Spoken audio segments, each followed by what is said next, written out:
भाइयों और बहनों, प्रभु यीशु मसीह के नाम में आप सबको जय मसीह की। साथियों, आज का हमारा विषय है प्रेयर करने से पहले यह 5 गलतियां नहीं करें। साथियों, आज हम एक बहुत ही महत्वपूर्ण विषय पर बात करेंगे, प्रेयर करने से पहले की गलतियां। हम सब प्रार्थना करते हैं, कभी सुबह, कभी शाम, कभी रात में, कभी दोपहर में और कभी परेशानी में।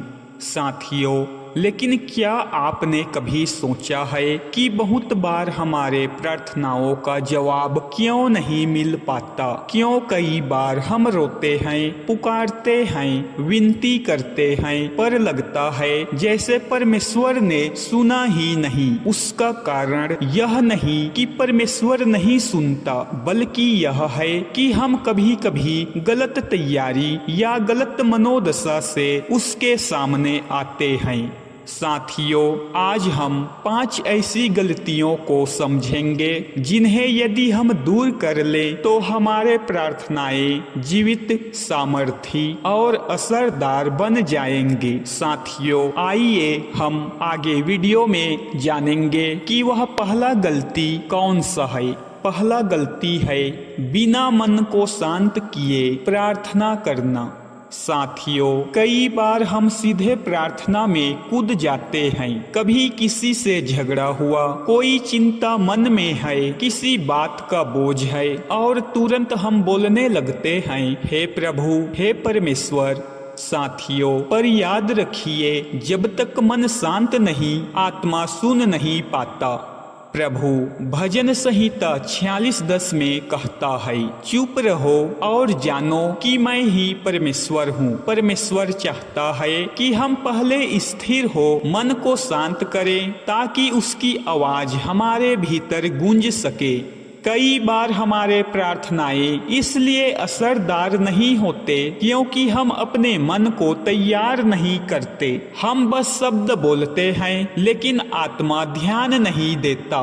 प्रार्थना से पहले कुछ क्षण चुप रहिए, अपने भीतर झांकिए और कहिए, प्रभु मेरे मन को शांत कर, मेरे विचारों को तेरे अनुसार बना। जब मन शांत होता है तो आत्मा परमेश्वर से जुड़ जाता है, विश्वासियों, और जब आत्मा जुड़ जाता है तो हर शब्द में शक्ति होता है। इसी तरह से विश्वासियों, आप बिना मन को शांत किए प्रार्थना मत करें। मेरे विश्वासियों, भाइयों और बहनों, ध्यान से सुनो, यह वीडियो अति महत्वपूर्ण है। हमारा दूसरा गलती है क्षमा के बिना प्रार्थना करना।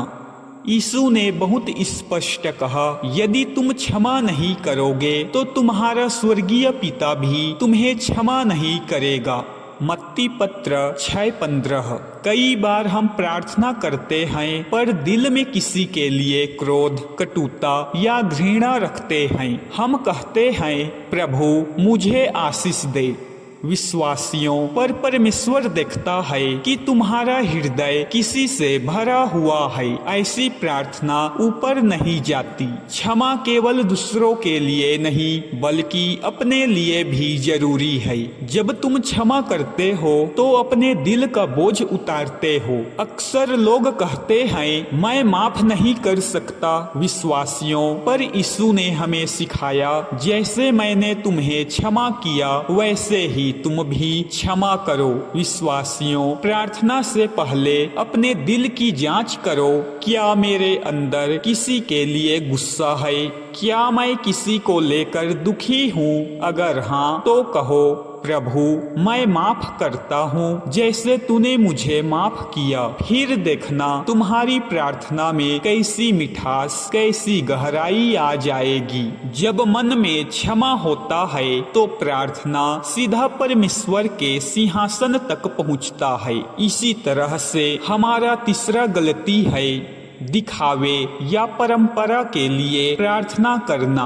विश्वासियों, मत्ती पत्र 6:5 में यीशु कहते हैं, जब तुम प्रार्थना करो तो कपटियों के समान मत बनो, जो लोगों को दिखाने के लिए प्रार्थना करते हैं। कई लोग सिर्फ इसलिए प्रेयर करते हैं ताकि लोग कहे वाह कितना धार्मिक व्यक्ति है। कभी कैमरे के सामने बहुत भावुक होकर पर अकेले में नहीं। विश्वासियों पर सच्ची प्रार्थना गुप्त में होती है। यीशु ने कहा, अपने कमरे में जा, दरवाजा बंद कर और अपने पिता से बात कर जो गुप्त में है। परमेश्वर को हमारे शब्द नहीं, हमारा हृदय चाहिए। वह जानता है कि हम सच्चे हैं या सिर्फ दिखावा कर रहे हैं। इसलिए हर बार जब प्रार्थना करो तो यह सोचो, क्या मैं यह इसलिए कर रहा हूँ कि लोग देखें या इसलिए कि मैं अपने सृष्टिकर्ता से बात करना चाहता हूँ। साथियों, यदि तुम्हारा उद्देश्य परमेश्वर से जुड़ना है तो उसका उपस्थिति तुरंत आ जाता है। पर अगर उद्देश्य लोगों को प्रभावित करना है तो प्रार्थना खाली रह जाता है। मेरे विश्वासी भाइयों, इसी तरह से हमारा चौथा गलती होता है विश्वास के बिना प्रार्थना करना। ध्यान से सुनो, कई लोग कहते हैं मैंने प्रार्थना की पर कुछ हुआ ही नहीं, क्योंकि उन्होंने विश्वास से नहीं शक से प्रार्थना किया। प्रभु कहता है, याकूब पत्र 1:6 में लिखा है, विश्वास से मांगो बिना संदेह किए। अगर मन में संदेह है क्या प्रभु सुनता भी है, तो वही संदेह प्रार्थना की शक्ति को रोक देता है। विश्वास का अर्थ है जब कुछ दिखता नहीं फिर भी भरोसा करना। जब उत्तर देर से आए तब भी कहना, प्रभु तू देर करता है पर अंधेर नहीं करता। विश्वासियों, ध्यान से सुनो, अब्राहम ने वर्षों तक इंतजार किया, मूसा ने रेगिस्तान में वर्षों तक सेवा की, पर उन्होंने विश्वास नहीं छोड़ा। इसलिए परमेश्वर ने उन्हें ऊंचा उठाया। प्रार्थना से पहले अपने मन में यह ठान लो, मैं प्रार्थना करूंगा और प्रभु मेरा प्रार्थना जरूर सुनेगा और मुझे उस प्रार्थना की उत्तर भी जरूर देगा। शायद आज नहीं पर उसके समय पर। विश्वास वही कुंजी है जो परमेश्वर के दरवाजे खोलता है। बिना विश्वास प्रार्थना केवल शब्द रह जाता है। विश्वास के साथ वही शब्द आशीष में बदल जाते हैं। मेरे विश्वासियों, इसी तरह से हमारा पांचवा गलती होता है, वह है धन्यवाद देना भूल जाना।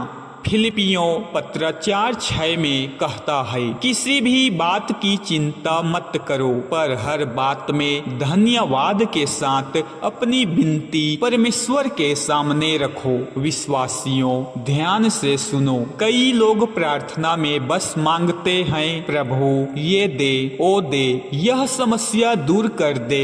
विश्वासियों पर धन्यवाद देना भूल जाते हैं। धन्यवाद देना मतलब प्रभु तू पहले ही बहुत अच्छा कर चुका है। जब तुम धन्यवाद देते हो तो परमेश्वर को पता चलता है कि तुम्हें उस पर भरोसा है। हर प्रार्थना से पहले कहो, धन्यवाद प्रभु क्योंकि तू अब तक मेरे साथ रहा। धन्यवाद क्योंकि तू मेरी प्रार्थना विनती सुनता है। और हर प्रार्थना के बाद भी धन्यवाद दो, चाहे उत्तर मिला हो या नहीं, क्योंकि उसका हर उत्तर उसके समय में उसके उद्देश्य के अनुसार आता है। विश्वासियों, धन्यवाद का मन विनम्रता और शांति लाता है, और वही वो भावना है जिसमें प्रभु प्रसन्न होता है। तो भाइयों और बहनों, प्रेयर करने से पहले इन 5 बातों को याद रखिए। पहला है मन को शांत कीजिए। दूसरा, क्षमा से भरिए। तीसरा, दिखावा में प्रार्थना मत कीजिए। चौथा, प्रार्थना में विश्वास रखिए। पांचवा, धन्यवाद देना प्रभु को ना भूलिए।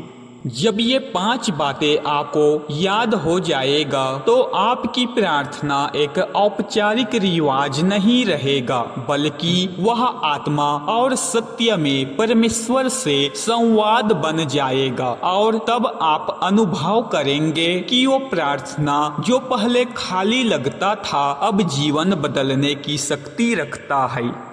तो दोस्तों, अगर यह जानकारी आपको अच्छा लगा होगा तो अपने दोस्त, भाइयों, बहनों और परिवार के अन्य सदस्यों के साथ शेयर जरूर से करो, ताकि प्रभु आपको आशीष दे और आपके परिवार, मित्रगण और परिवार के अन्य सदस्य भी यह वीडियो के माध्यम से जानकारी प्राप्त कर सके कि प्रार्थना में किन किन बातों का ध्यान रखना चाहिए। प्रभु यीशु मसीह के नाम में आप सभी को आशीष। हालेलुया, आमीन।